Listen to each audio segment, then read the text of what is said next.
your website, your best recruiting tool that you have obviously online. And we're really proud to have Joe here. So without further ado, Joe Cheesman.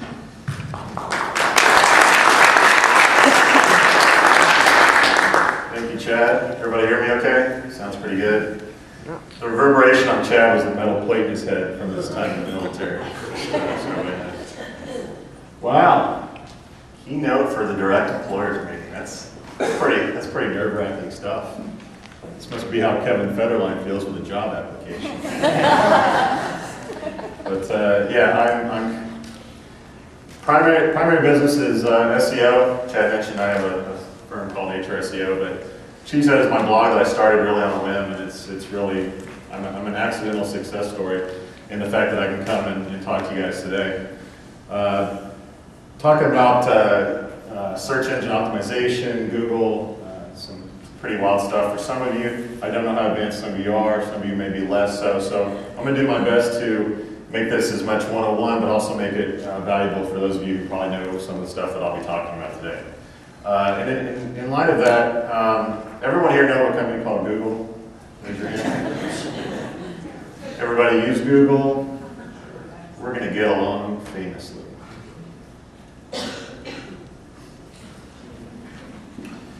Let this soak in for a second. I want to take you back to 1989, real quick. 1989, I was a lifeguard at a country club. And in 1989, New Kids on the Block ruled the world. Some of you probably have their CD or tapes locked away, hidden away. But one of the girls that I lifeguarded with was a huge New Kids on the Block fan. I mean, loved them, loved them, loved them. So when they came into concert, she was in line, tent out, camped out for a couple days to get tickets, and she got tickets. They weren't really great tickets, but hey, you just need to be in the building to have the reward.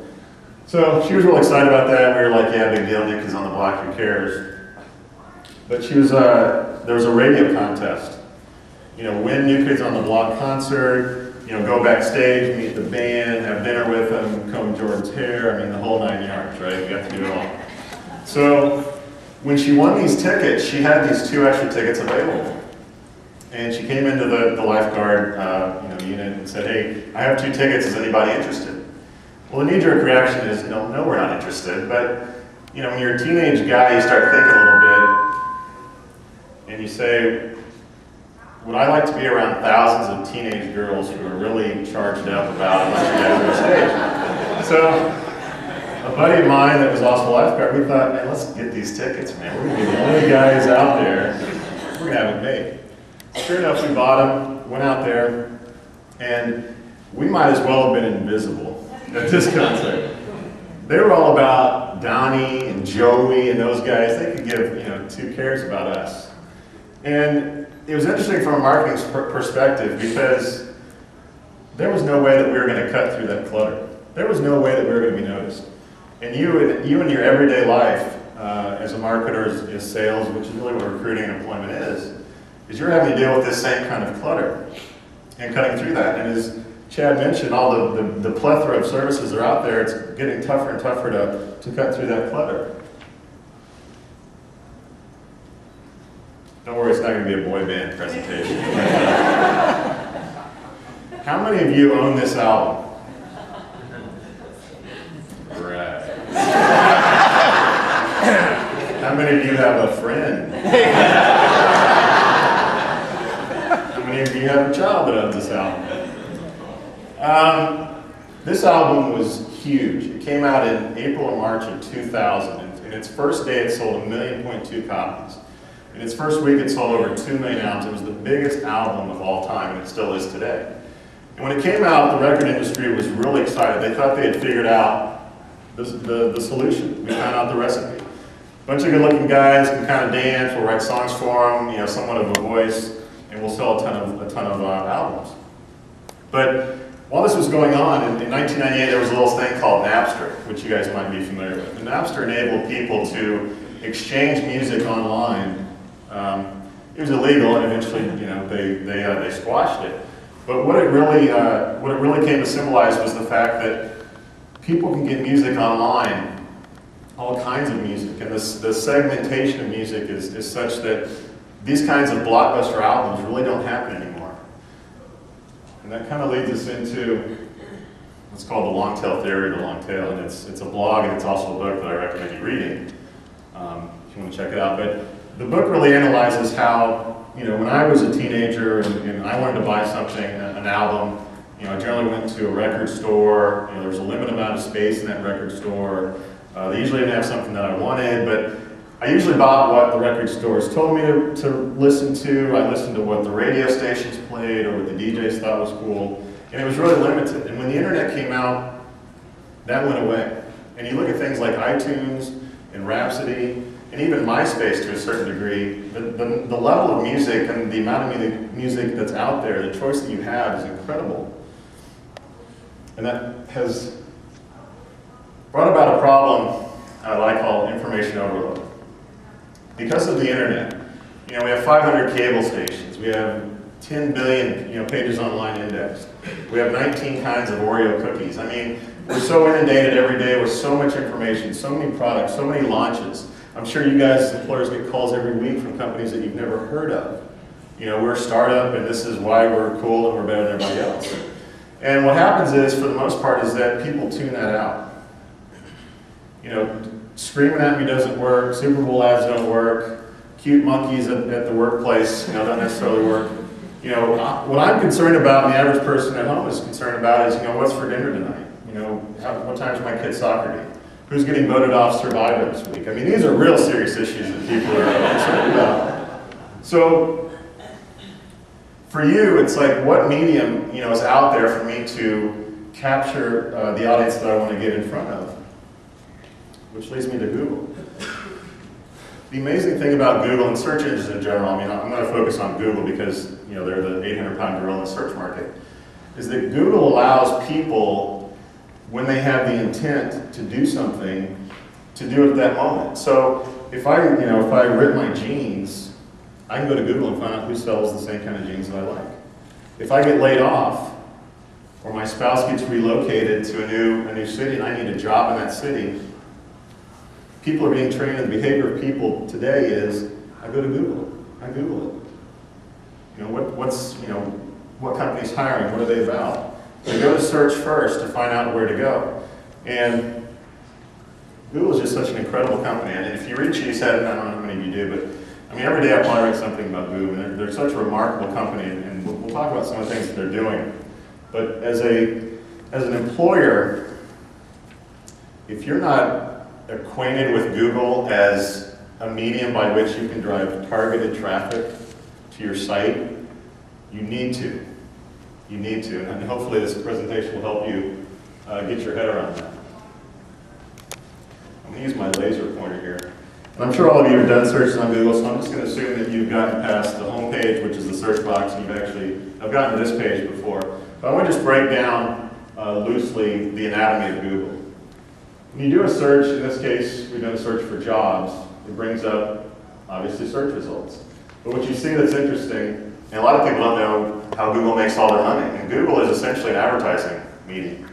So on Google, you see what's called sponsored links, and you see them on the top, and you see them on the right here. You see, I'm in Cleveland, I live in Cleveland, so you're going to see Cleveland.com, so they've actually targeted the term jobs for people in Cleveland to see Cleveland.com. So if I'm in San Francisco, I'm not going to see this ad even if I do type in jobs. So if you're a local employer, you can buy the term jobs and just have people in your local market see your ad, which is kind of powerful. But you see ads here and you see ads here, and what these companies do is they sign up an account called AdWords. And what they do is they'll buy keywords like jobs or nurses, nursing jobs, engineering jobs, etc. And when you do these keyword searches, people click on these ads and go to those sites. Those people pay Google a fee to get that traffic. This will talk a little bit about vertical search. I know Chad touched on Google is becoming more of a vertical search option. But one of the things you can do, what Google does, is you can actually put your jobs into Google for free. And then when people search jobs, they're going to get this box, and then they can go actually search descriptions of jobs as opposed to actual sites, which is what you're going to see down here. So we'll talk a little bit about that later, but it's something that's growing. I think something that you should certainly be aware of. These down here are what's called the organic results. So Google has a really technical, complicated algorithm that they use to rate sites that says, okay, for the term jobs, we believe that CareerBuilder Monster are the top 2 sites for those search terms. Right now, organic, I believe it's my next slide. Organic right now, and I'll probably repeat this, but 70% of the clicks are in the organic area. So as effective as this is, you're still only getting about 30% of the eyeballs of the clicks that you could be getting if you were optimizing your site organically for these results. And I also want you to notice who all the advertisers are. They're all job sites. Now, to me, that's a little curious. You know, why aren't more employers utilizing this when the job boards are? Well, I mean, the honesty is nobody's really teaching you about this except people like me, you know, lone guns and guerrilla marketers. But there's a reason why they do it, or don't tell you.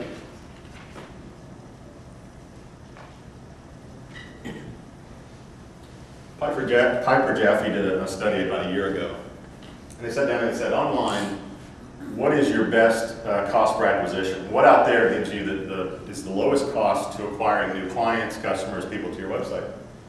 In searches, you'll find, kicked everyone's butt at about $8.50 per acquisition. Online display ads, everything else was significantly higher. And this would probably be where the job boards would come in. So in essence, you're paying this $50. And the job sites are paying this because they know that they get the lowest return on their investment from search engines.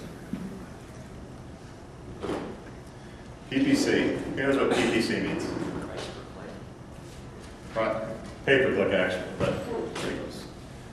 Pay-per-click advertising. And I put it in big and red on black because studies show that you only remember about 15% of presentations. And I figure I've used up probably 13% on the New Kids on the Block thing. So if you don't remember anything else from this session is start a pay-per-click account. On Google, it's $5 to start. Pennies per click, you can set a budget. I want to spend $10 a day. I want to spend $1 a day. There's so little risk in doing it. Just do it, try it. You'll see the impressions, the click-throughs. You'll see how much your cost is. If you want to get really fancy with it, I don't want to complicate it because Google has done a great job, similar to using their search engine, making it incredibly easy to sign up for an advertising account and utilize it. But you can get things like target your ads for a particular regional market or specific city. If you're international, you can advertise internationally as well. There are so many opportunities. But if you don't leave here and sign up for a Google AdWords account, he's going to sign up right now. If you haven't done that, then I have failed. So if you don't do anything else, do that. It's very easy to do.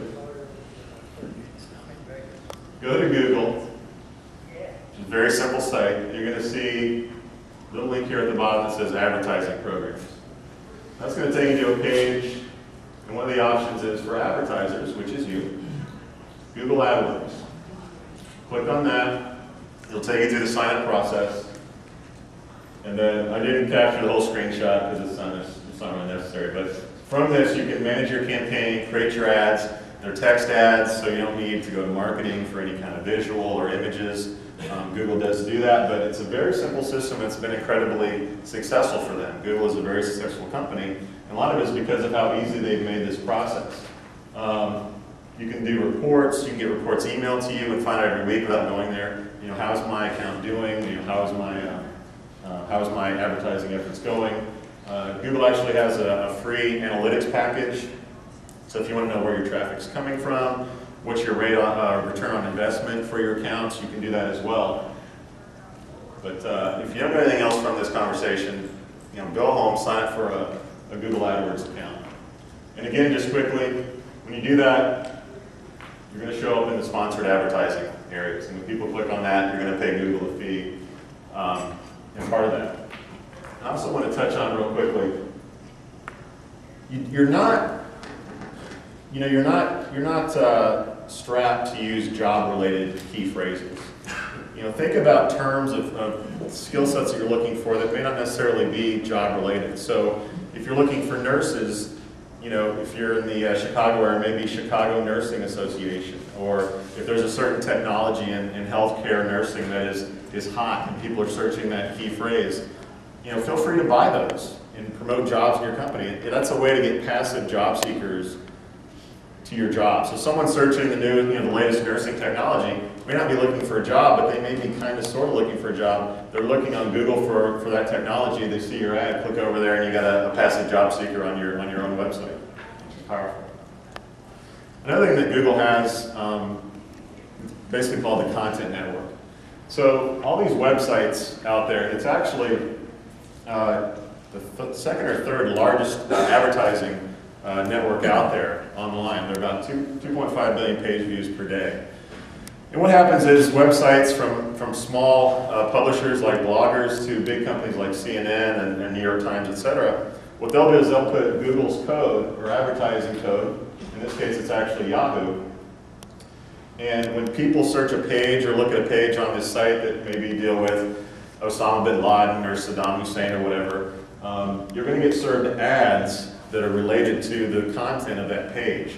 So if someone's searching, if you're looking for engineers and someone has engineering content on their page, if you're an AdWords user, you have a chance to get in front of those users, again passive, through the Google Content Network, which is really powerful. Now I will give you a word of warning. There's a little thing out there called click fraud. And what happens is Google shares the revenue. So if you click on discount notebooks, and let's say it's 25, let's say it's 30 cents. Google may give CNN 15 cents and Google keeps the other 15 cents. We can imagine that a blogger out there or people setting up sites with just AdWords on it and just having click bots that go in and click the ad, which are not targeted or want to do it on your site at all, and they're just creating revenue for their own crappy site. So if you do it, be careful. Watch your budget, look at your impressions, what's going on. Is something funny going? Something funny look funny? I invite you to look at using a professional to at least help you get started on it. Someone like me, or there are SEOs all over the country. I'm sure in your local market as well. I'm going to talk about organic right now because I think there's, as an SEO and search engine marketer, the gradual progression of this animal is that people sign up on AdWords. It's very easy, set a budget, and they find out 6 months into it how much they're spending on clicks. And eventually something clicks in their head and says, what if we optimize our site for the organic results, which are free, and we don't spend all this money on pay-per-click, or maybe we reduce our pay-per-click budget and go organic. And again, organic is going to be 70% of the click-throughs of what you do. Now I'm going to go through some really simple SEO stuff just to kind of get you guys a taste of what's out there. First thing you want to do is what's called keyword analysis. And there are services out there, and I've outlined 3 of them. NicheBot is free. It's pretty simple, but it's a good way to get started. It's just nichebot.com. And then Word Tracker and Keyword Discovery are some of the more popular paid ones. What you want to do is you want to go in and just say, if you're in Minneapolis, just type in Minneapolis jobs. What kind of terms around Minneapolis jobs are being searched?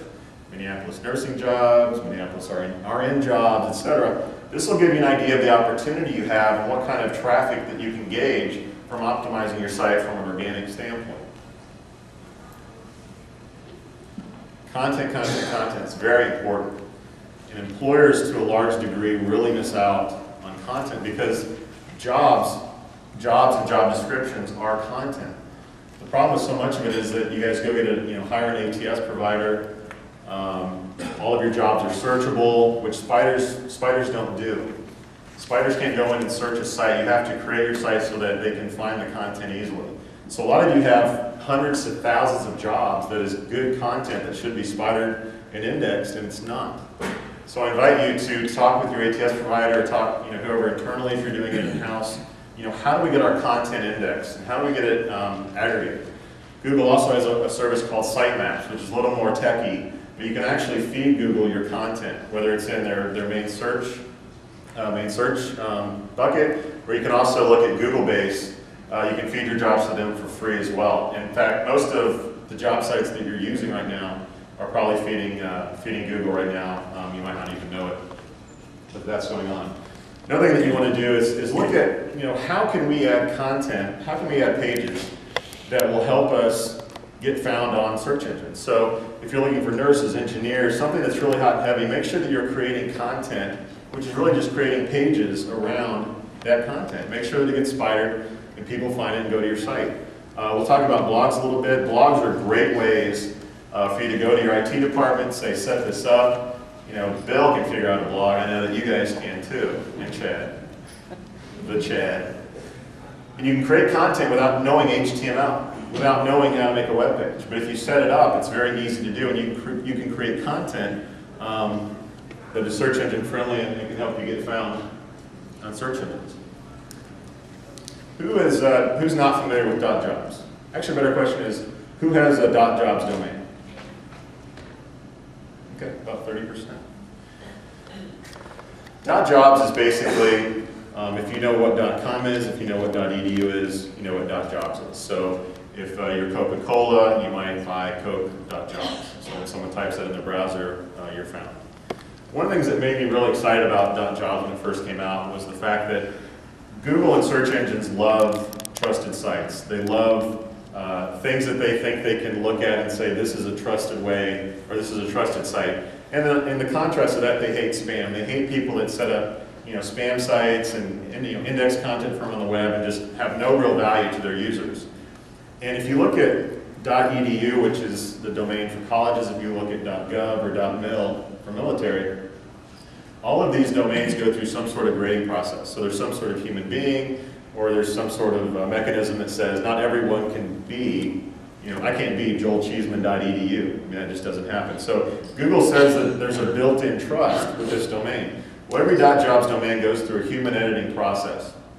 So there's some argument to say, well, .jobs may be a more trusted domain because it does go through some sort of human, policing system. So we can maybe start ranking these better. There is some debate in the SEO community as far as how effective that is, and I think it's still really up to debate, and unfortunately Google's not going to release their algorithm and let us know exactly what they're doing. So a lot of it is still hearsay and our best guess. But one of the things that I think .jobs does really do is enables you to create your own niche site, which, let's be honest, if you listen to Peter Weddle or some of the experts, there are about 40 to 50,000 niche job sites out there. And he's not even calculating direct employers like you. Every one of you is your own job site, whether you know it or not. And if you agree that you are a niche job site, who better to know what traffic you want? And you should start thinking about a niche, like a niche job site does, and see how do we engage traffic or how do we drive traffic. And search is a great way to do that. Another thing that I think is great about .jobs is it gets your head around having a home page dedicated to job content. When you're part of a .com domain, you're probably page 2, 3, 4, 5 down before someone actually gets to the jobs. .jobs enables you to create a home page, which search engines love. When they get to a home page, they go, what is the primary theme of this site? Well, it's jobs. And all the internal pages are about jobs, employment, or things that are relevant to this site. So I had a client, actually a small, under 100 people, 100-person company, who's always looking for salespeople in Chicago and Cleveland. So we set up a .jobs for them, targeting those key phrases. And right now on MSN, they're #1 for Chicago sales jobs, and they rank pretty well for a lot of the other terms as well. This is a Yahoo ranking, #2 for the Cleveland area for sales jobs there. Now, granted, this is free targeted traffic that they're getting on a regular basis. And they're only getting people that are salespeople. So it's not, let's post it on Monster and get every Tom, Dick, and Harry that may or may not be a salesperson. These are people actually going in and typing in Chicago sales jobs. So it's pretty targeted traffic. Vertical search. Well, when you think of Google in a ubiquitous sense, you go to the web, you go to Google, you search it, you get websites, etc. But you may or may not know that Google has verticals set up. And what a vertical is they'll say, let's have images as a search. So some of you may have looked for images on Google. Google News is also another vertical, so you're just searching news items. Well, it's just a matter of time before jobs became a vertical. And last year, vertical search actually goes a ways back, but it really hit kind of a nerve, I guess, of people in 2004, 2005.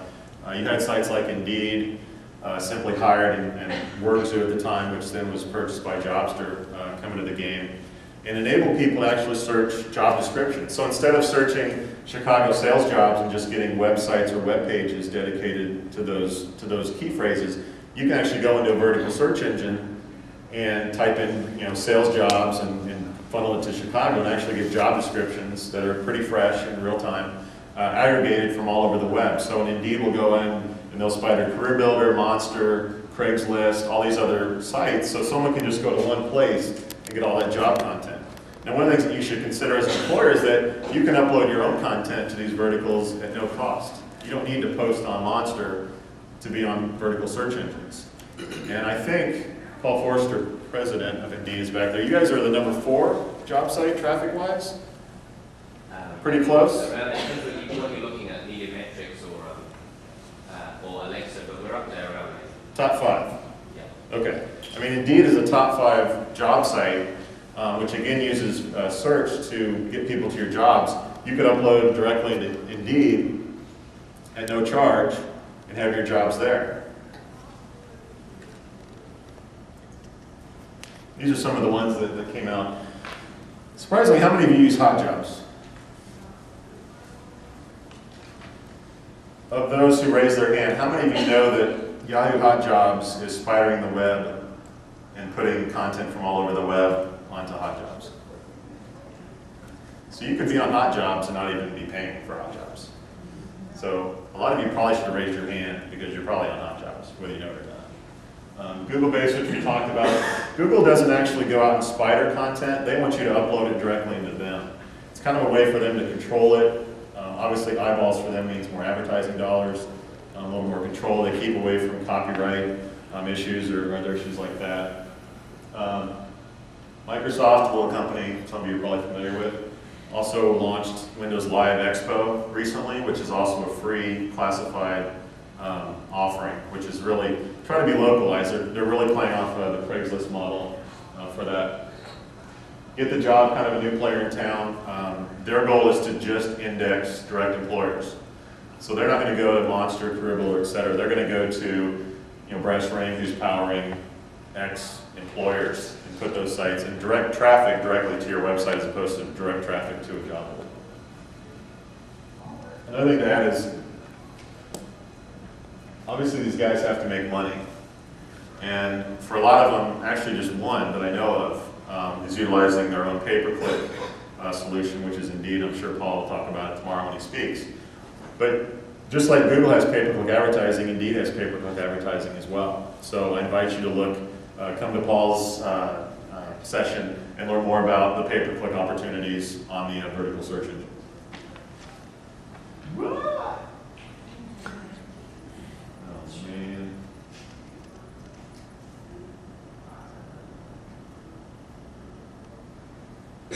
And just real quickly, this would be Google's, what I would call vertical search. Google doesn't want to call themselves a vertical search engine for jobs, but essentially if you type in your location and job function, you're going to see job listings, descriptions from all over the web. Currently, Career Builder and Hot Jobs are both inputting their jobs into Google Base. Monster, for whatever reason, is currently not uploading their jobs into Google Base. You can read into that what you will. Blogs. Obviously, I love blogs, but blogs do a lot of things, and we can target the search mechanism of blogs. But setting up blogs on your website, like Bill and Chad have done on Job Central, enable you to create content that people will find on search engines. And what's amazing to me is so many of you employers have had sites that have probably been up since 95, 96. I mean, really old, trusted sites. And you guys have so much power in terms of search engine trust, and you don't even probably realize it or harness it the way that you should. And blogs enable you to create content easily, piggyback on the trust that your main site has, and get indexed for some of these things that you want to be found for. So, imagine if you're creating content around a local market, an industry, etc. Let's say each of those pages gets, 5 to 10 visits a day, which isn't unrealistic. So at the end of the year, if you have 200 to 300 new pages, think about how much more traffic you're getting to your website that is all free. It's organically driven by Google. Another reason that I love blogs is that they help build a face to an employer. So much of the animosity of the job seeker out there is that I post my resume, it goes in a black hole, I never hear anything, I don't know what the heck's going on. I don't know any kind of personality this company has. All I know is the text and the job description. By creating blogs, you create personalities, you create personas. By reading Bill's blog or my blog or Chad, you get an idea for who this person is, or you get an idea who this organization is. Intel just launched a blog recently that's their IT department. Obviously, IT is important to Intel. But they have a group of Intel engineers and programmers that are blogging about Intel and their lives and what's going on. And if you're a prospective candidate, it's really great to build that connection with that company through the people that are blogging. You can put pictures on blogs. Video is becoming very prominent. I mean, be fun with it if you're a fun organization, excuse me, or if you're a very conservative organization. You can all portray that through your blogs.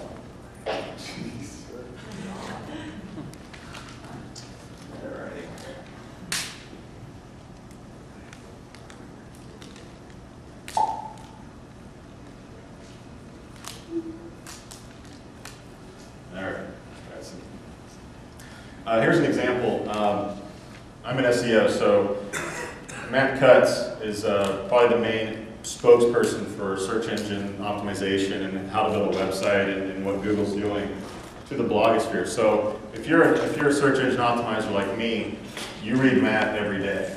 What is Matt saying? What's going on? He's usually very open, and his blog isn't necessarily very Google looking at all. I mean, it is, but it isn't. He's got a little persona here, his face, his music. I mean, he puts a lot of personal attributes in it. It's not just, hey, what's going on in Google? It's what's going on in his life. What conferences is he going to? What is he seeing? And if I'm an engineer, reading Matt every day builds a picture for me of what Google is like.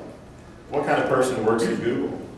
Could you say the same thing about your company? If someone didn't know who you were and you say, what kind of person works at company X? A blog is a way to kind of do that, and this is one example.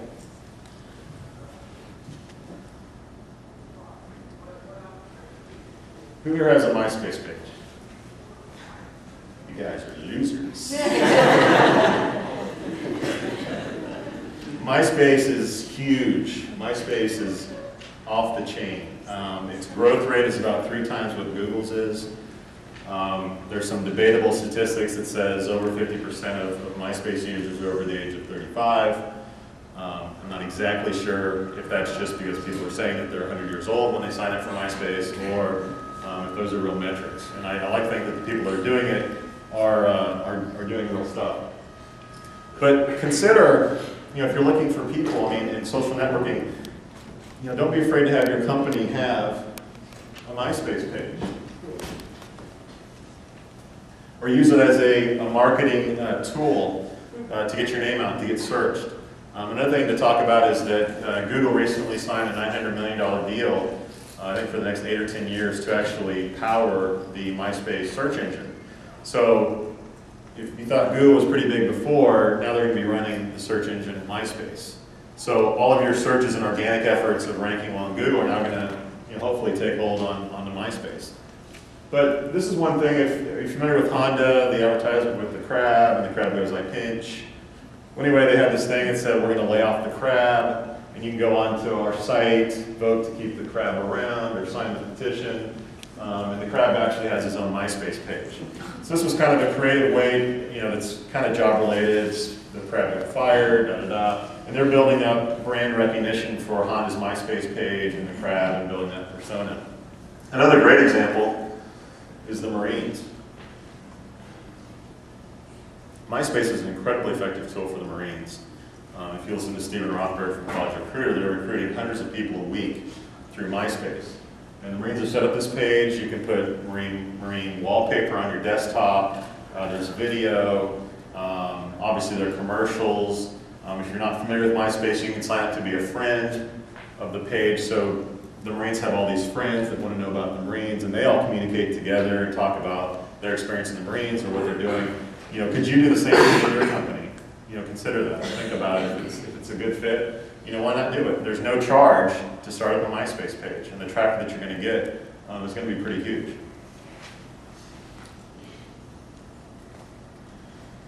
Another thing that's interesting in the search realm is what's called tagging. And basically the idea behind it is, you know, we have this computer, we have this technology that does this searching and gives you the results that you want, but what if we had humans interact with the technology and say, these are the sites that we like, these are the pages we like, and we're going to tag them as such and have that help the search engine create better results for you as the user. So if you're familiar with sites like Delicious, Dig, Use It, a lot of these sites allow you to tag information that then helps get better search results. Yahoo owns Delicious, so there's a lot of integration between tagging on Delicious and ranking well into Yahoo. So if you have content on your site, are you enabling people to easily tag it? You'll see a lot of blogs out there with little buttons that have Delicious and Dig It and all these other things that allow you to tag those things easily. How many of you guys still use the newspaper?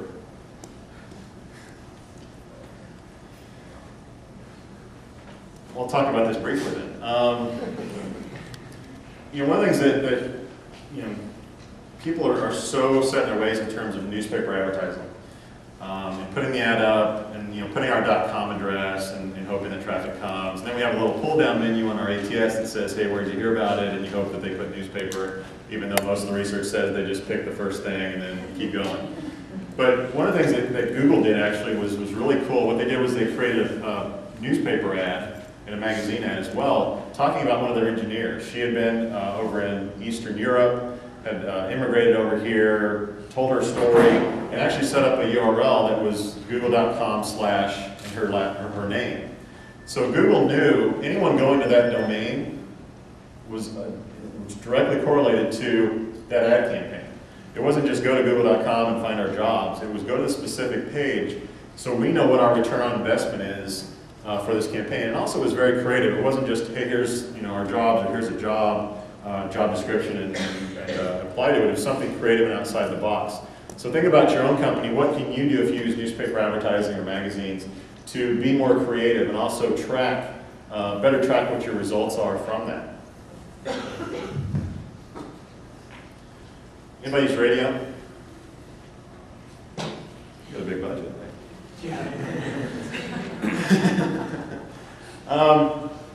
Google is getting its hands into a lot of things, and radio is one of them.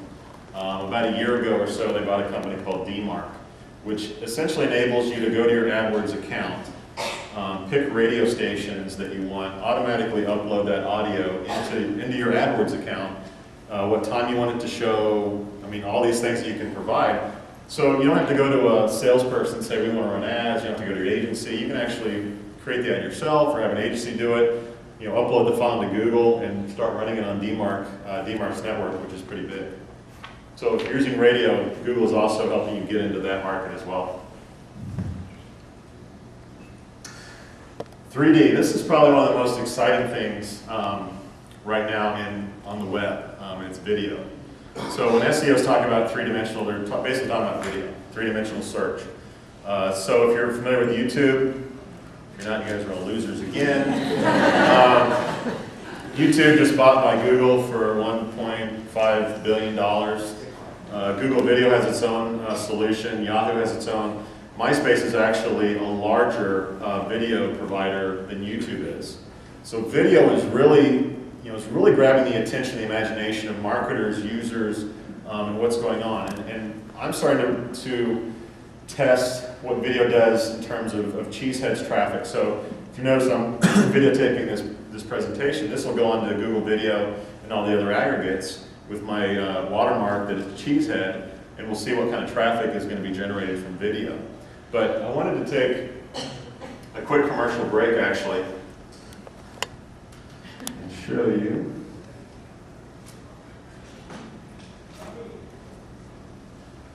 Just a quick example. This is a video that Google did promoting their company.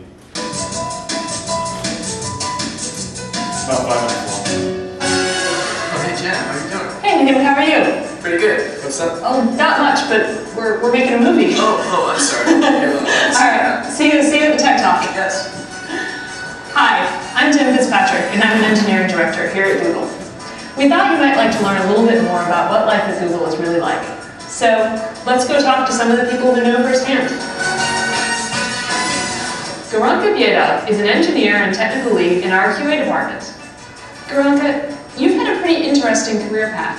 Tell us a little bit about your background and how you wound up here at Google. Sure.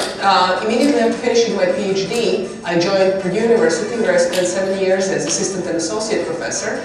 After that, I joined AT&T Labs, then a storage company in the Valley, and now I'm a part of Google. How are things here at Google different from some of your previous experiences? Several things that I really have enjoyed at Google so far.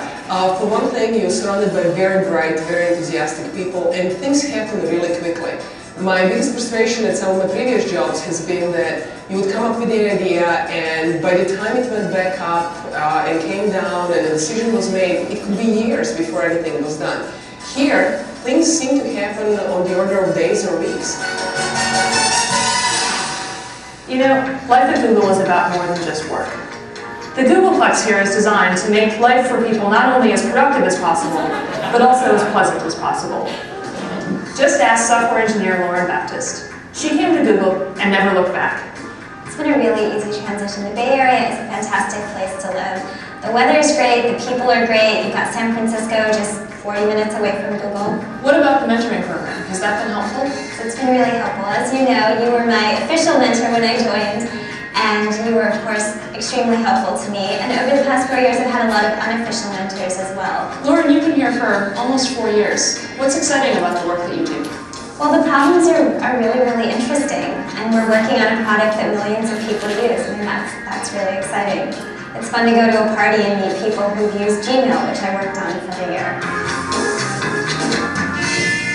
Speaking of exciting work, one of the best perks of being a Google engineer is our famous 20% rule. All engineers at Google get 20% of their time to work on their own projects. So what kinds of things do engineers at Google do with their 20% time? I and a group of friends recently decided that we wanted to work on a project with other women. So about a week ago, we held a brainstorming session with about 15 women where we discussed all of our product ideas. My 20% project was to create a rotating globe that shows where in the world Google users are searching from. We introduced a feature on Google.com where you can type in the name of a movie and a zip code, and it will return to you a list of theaters around that area, along with showtimes, movie information, and reviews. To further stimulate our minds, we have an ongoing series of educational talks. We call them Tech Talks, and they range in topic from engineering problems to the latest theories about the origin of the universe. Of course, we Googlers don't just have big appetites for knowledge. Appetite around here can also lead to something that we call the dreaded Google 15. The Google 15 is the 15 pounds that you gain with all of the amazing free snacks and organic food that they provide for us here. Right. Although, if you do overindulge, there are always plenty of opportunities to work it off.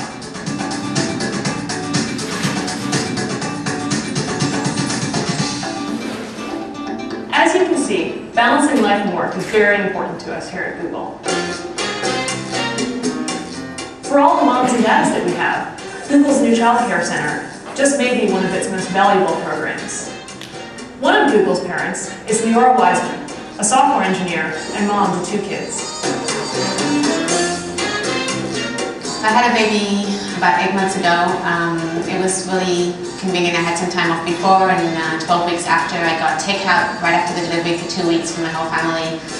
We had, they sent us flowers, and we had 75% paid for the whole 12 weeks, which was really convenient. And then coming back, there was a mother's room that I could put milk and take care of the other stuff that I had to take care of. Sounds like that's really great. Has it also been helpful to have flexible hours? Yeah, it was definitely helpful when I got back, especially just to work less hours every day at work and do the best that I had to do at home after I spent time with my baby and she was in bed. So, Leora, you came to Google from a small startup company. Google's getting to be pretty big these days. Does it still have that small company feel to it? Yeah, absolutely. You get to work on interesting projects which don't take ages to launch, and you get to work with really cool people who are very smart and very interested in what they're doing, and you just, get this startup feeling of getting products up, which is really exciting. That's really one of the core ideas to working at Google. Ambitious ideas, fast responses, big achievements. And that's one of the key things that we look for when we're interviewing candidates. As Vice President of Engineering, Alan Eustace has been involved in interviewing a lot of those candidates. It's not a requirement that you have to come from the top engineering school. What is a requirement is that you be passionate about what you're doing. You have a really high energy level. You understand the product space. You want to build great things. And you have a commitment to the kinds of great engineering that I think Google is famous for. You know, a lot of Google's culture, its philosophy, its personality, come from its founders, Larry Page and Sergey Brin. Sergey asked to be in this video, so I think it's only fitting that we give him the last word. I was a software engineer. I was coming out of computer science department at Stanford, and we built the place in the way that we liked. And as a result, I think we have a great environment for software engineers now. It's incredible in terms of scale, hundreds of millions of users that we have. Finally, I would add, in addition to sort of the size and the ambition, they're technically interesting problems. I mean, to me, it's very fun to work on dealing with all the natural language issues. We have some of the most challenging AI types for problems in the world. We also have incredibly challenging systems problems because of the scale that we work at, because of the efficiency that we need out of our machines. Okay, so I have one last burning question. Tell me what kind of shoes you're wearing today. These are my Z-coils. They're my shoes that have a little bit of extra spring on them, and they're sort of high heels for men, so they accentuate my calves nicely. What can I say? Google really is a pretty cool place to work. But don't take it from us. Take some time to find out for yourself what life here is really like. Thanks for joining us.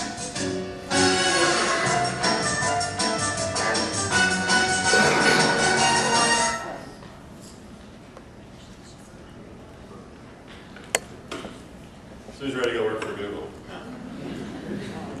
You know, I show that, you know, one, just for the advertising part of it is great. But from a search perspective, what you're going to see is these videos that are uploaded are going to start showing up in search results organically. So, you know, previously when you did a video, you put it on your website, and you hope that people go to your website and see the video. Now you can put your video on Myspace, YouTube, Google Video, Yahoo, MSN just launched their own video search and service as well. So video isn't just, hey, let's do it, cool, and put it on our website, and we'll pass out CD-ROMs at our job fairs. There are ways to really get yourself out there, and these videos are starting to show up in organic searches. So if someone's searching information about your company, there's a good chance that they may see your video on Google or YouTube to find out more about your company. So video is going to be huge in my opinion. So I think that, you know, everyone at least explore your options in terms of what video can do for your company.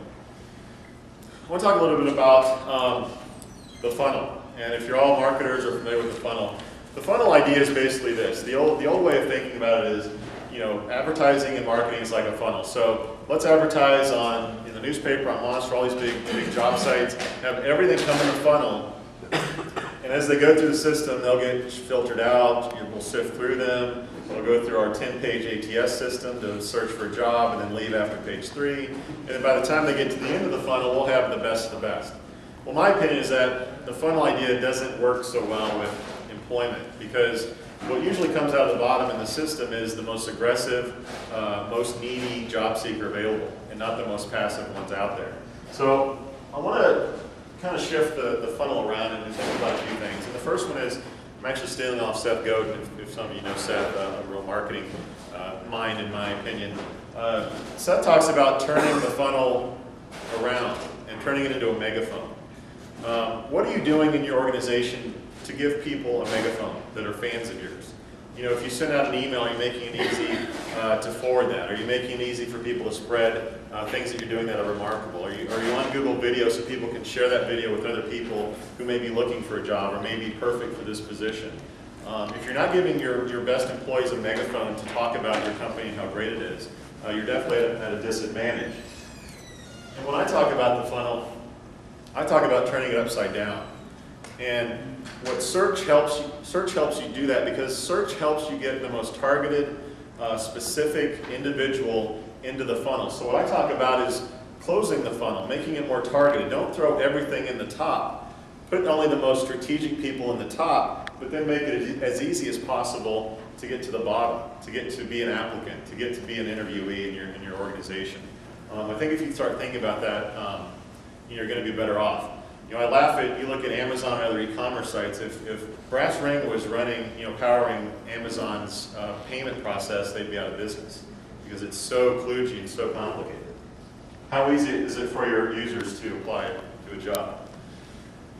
Real quickly, people always ask, what's the future, what's crystal ball? And I think that I've probably touched on that quite a bit. But Google, as you've seen, is getting itself into everything. They're not just search anymore. I mean, they're radio. They're getting into print. They're doing deals with major media organizations. Mobile, they're getting into mobile. Voice over IP. I mean, the day that you log into your cell phone and the Google network and you're kind of always logged in and you get all this stuff for free, but you have to look at relevant advertising or pertinent advertising as part of that, is probably coming. Google's going to be able to aggregate your voice conversations. They're going to be able to aggregate what your favorites are, what blogs you read, what websites are you on, what video do you watch. And they're going to be able to provide you advertising that's targeted to that. So they may know if you're looking for nurses again, this person has healthcare related blogs in its RSS feed or its RSS reader. It's constantly on healthcare related sites. They watch ER, every week religiously. Everything around this person in aggregate deals with healthcare, nursing, whatever. They're also doing global positioning systems. So Google may know that this car is parked in a hospital from the hours of 9 to 3. So there's a pretty good chance that they work for this hospital because they're there every day. These are the things that Google's doing to integrate itself into people, and I think employment is a big part of that.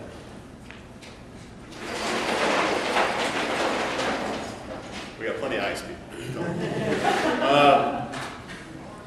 Lastly, be remarkable. We go through our daily lives, our 9 to 5s. We do what's expected of us, and then we go home. We get a paycheck. And I want to invite you to get more out of your life than that. Try to make your HR departments, try to make your company, try to make your personal experience in your life more remarkable. Be more creative. Get outside the box. There's very little risk here. I mean, no one is dying or getting cancer from the things that you're doing online or creative ideas to market your company. I know that for most of you, it's a bureaucratic red tape mess at most of your companies. But to the degree that you can, be creative. Get people talking about what you're doing. The Google video. I mean, a lot of you have probably heard in the past that Google hired the Grateful Dead's ex-chef to serve their food. I mean, that's something remarkable. It's something that's not difficult to do. I mean, hire a guy, he's the Grateful Dead. But it's those little things that people talk about in the 20% time that, hey, 20% of a Google employee's time is dedicated to whatever they want to do.